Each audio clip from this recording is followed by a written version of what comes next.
Hi guys, അപ്പോൾ ഞാൻ next review പറയാൻ പോകുന്ന മൂവിയാണ് Craven the Hunter. Hollywood Marvel മൂവിയാണ്. ക്രേവൻ എന്ന് പറയുന്ന ആ ക്യാരക്ടർ എങ്ങനെ വന്നു, ആ സൂപ്പർ ഹീറോ എങ്ങനെ ഉണ്ടാകുന്നു, അതിൻ്റെ ആ ഒരു ജേണി മാത്രമാണ് കാണിക്കുന്നത്.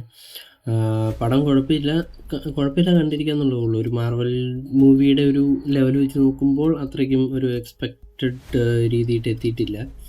പിന്നെ ഫസ്റ്റ് ഹാഫിനെ അപേക്ഷിച്ച് സെക്കൻഡ് ഹാഫാണ് എനിക്ക് കുറച്ചുകൂടെ ഇഷ്ടമായത്.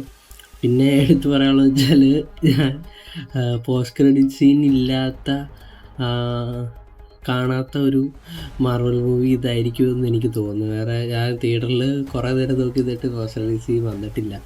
പിന്നെ സ്പൈഡർമാൻ യൂണിവേഴ്സിൽ വരുന്ന ഒരു പാർട്ടായിട്ടുള്ളൂ. സ്പൈഡർമാൻ യൂണിവേഴ്സിൽ ഇനി വേറെ പാർട്ടൊന്നും വരത്തില്ല.